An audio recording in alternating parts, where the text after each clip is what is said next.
Assalamualaikum warahmatullahi wabarakatuh. Dan salam sejahtera untuk kita semua. Untuk menjadi bugar dan sehat, kita harus aktif secara fisik. Aktivitas fisik secara teratur dapat membantu melindungi kita dari penyakit serius seperti obesitas, penyakit jantung, kanker, penyakit mental, diabetes, dan radang sendi. Bersepeda secara teratur adalah salah satu cara terbaik untuk mengurangi risiko masalah kesehatan yang terkait dengan gaya hidup yang tidak banyak bergerak. Salah satu cara bersepeda yang mampu meningkatkan kebugaran kita dan menurunkan berat badan adalah melakukan perjalanan panjang dengan sepeda kita. Perjalanan panjang yang dianggap sebagai bersepeda daya tahan berfokus pada membangun sistem energi aerobik. Secara khusus, kita dapat mengharapkan untuk meningkatkan ukuran dan kekuatan dalam serat otot berkedut lambat kita. Bersepeda daya tahan akan meningkatkan kepadatan kapiler sehingga kita dapat menyerap lebih banyak oksigen dari darah yang bersirkulasi. Selain itu, juga akan meningkatkan kepadatan mitokondria, struktur di dalam sel otot yang menghasilkan ATP atau energi, sehingga kita dapat menghasilkan lebih banyak energi dan lebih cepat. Bersepeda daya tahan membutuhkan perencanaan yang baik, ketahanan fisik dan mental kita untuk menghadapi perjalanan yang jauh dan dalam durasi yang lama. Berikut beberapa persiapan yang harus kita lakukan ketika bersepeda daya tahan.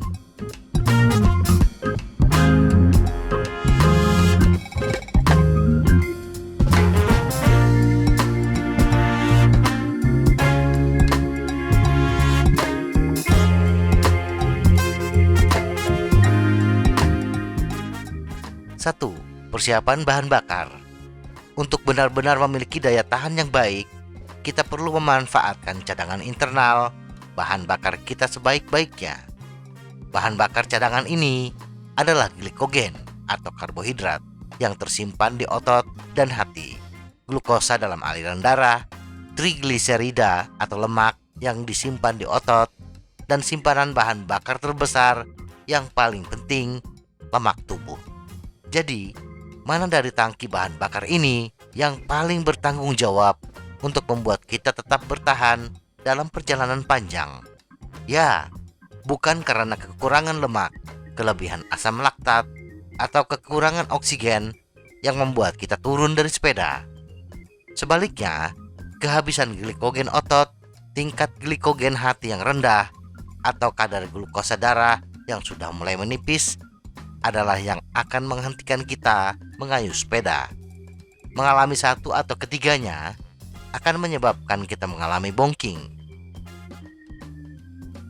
2. Tingkatkan asupan karbohidrat.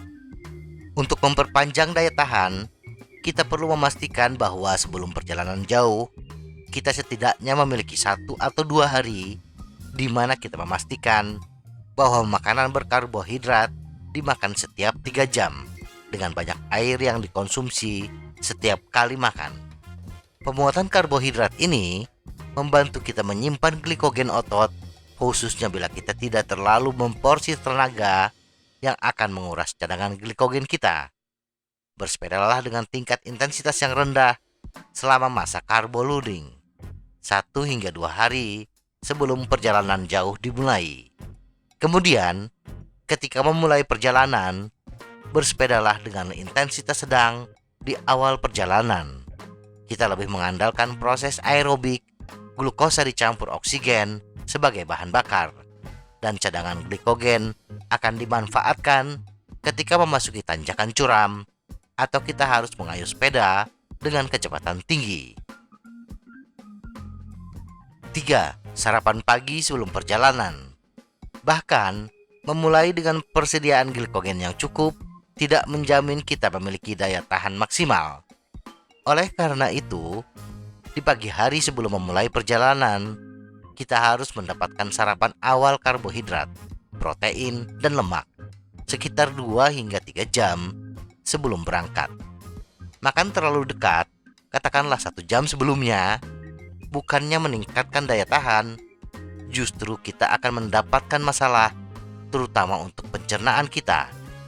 Makanan membutuhkan 2 hingga 4 jam untuk dicerna. Bersepeda dengan kondisi lambung penuh makanan akan membuat kita merasa tidak nyaman. Perut akan terasa mual, dan yang terpenting adalah belum tersedia glukosa yang cukup dari hasil sarapan kita karena masih dalam proses dicerna. Jadi, bangunlah lebih awal atau minum minuman kaya karbohidrat saat akan meninggalkan rumah untuk mulai bersepeda. 4. Tetap isi ulang selama perjalanan.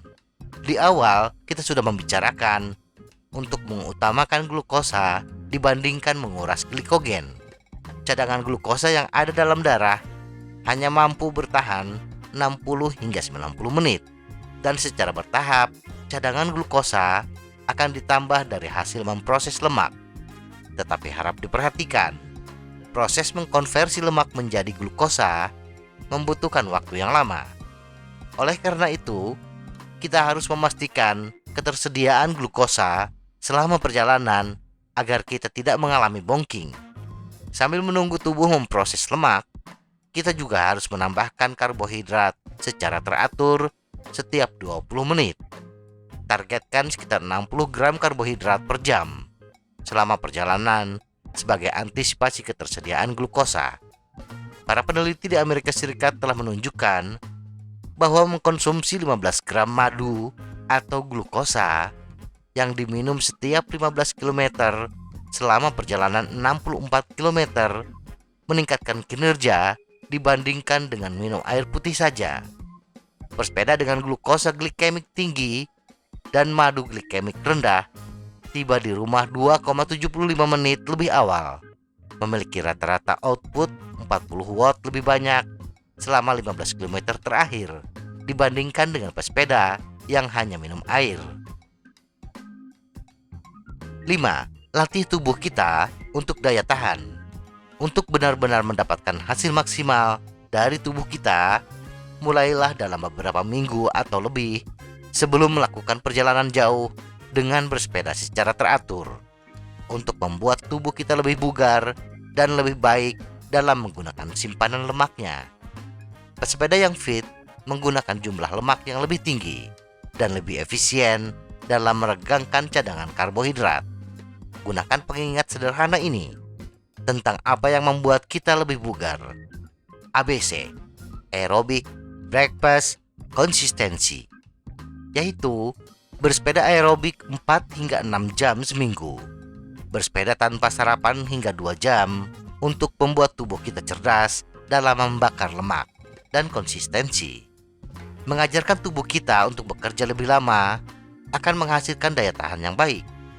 Jika kita memiliki kecenderungan untuk bersepeda terlalu keras, sering memaksakan diri di atas kemampuan kita, kemudian kita kehilangan motivasi. Ini akan membahayakan kesehatan kita. Atau selalu merasa bahwa kita adalah satu-satunya orang yang tampaknya tidak pernah maju. Ingat, latihan daya tahan membutuhkan tingkat kesabaran yang ekstra. Kita tidak bisa mendapatkan hasil yang instan. Semua indah pada waktunya. Hampir setiap orang dapat memperpanjang daya tahan mereka dan mencapai 100 km atau lebih.